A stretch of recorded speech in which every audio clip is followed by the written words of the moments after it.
extraordinaire de la conférence des chefs d'État et de gouvernement de la CEDEAO convoquée à Dakar va se pencher sur les défis que doit relever l'espace communautaire et pour ce faire, chaque État membre doit s'acquitter de sa part de responsabilité qui lui incombe dans la quête de solidarité. Les États membres de la CEDEAO se sont engagés à donner une nouvelle impulsion à la marche qu'effectue l'Union depuis 40 ans pour satisfaire les besoins des populations. Votre participation massive à ce rendez-vous de Dakar est un signal fort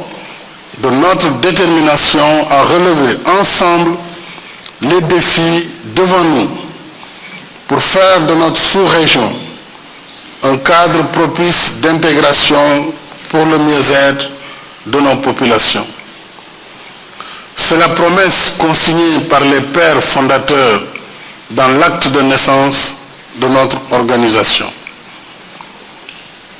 Et cette perspective, cette promesse, disais-je, nous engage à poursuivre nos efforts afin de maintenir la paix et la sécurité dans l'espace communautaire, libéraliser les échanges, mobiliser les ressources nécessaires au financement de nos projets et parachever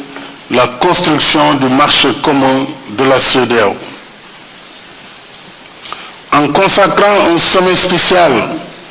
aux questions essentielles du tarif extérieur commun, du prélèvement communautaire,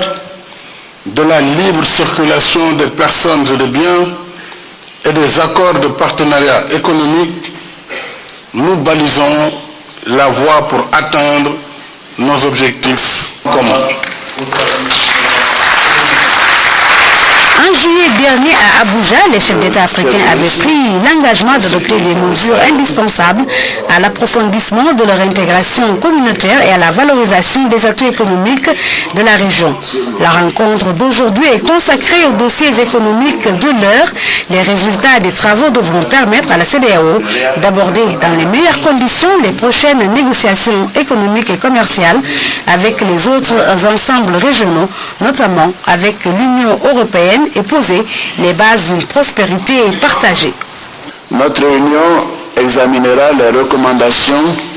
de la session ministérielle extraordinaire tenue le 30 septembre 2013 à Abidjan,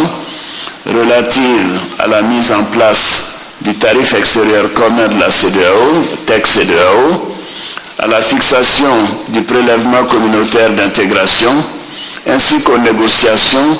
sur la conclusion d'un accord de partenariat économique avec l'Union européenne. Je voudrais profiter de l'occasion qui m'est offerte pour féliciter l'ensemble des ministres de la CEDEAO et de l'UEMOA pour la détermination dont ils ont fait preuve pour parvenir aux propositions consensuelles soumises à notre examen. La mise en œuvre de ces mesures, si nous y consentons, nécessitera de nos États d'importants efforts et une plus grande solidarité.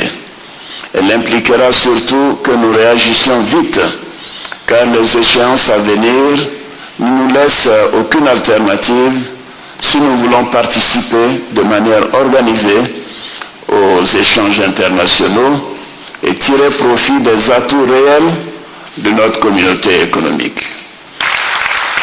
L'échéance immédiate concerne donc les négociations commerciales avec l'Union européenne,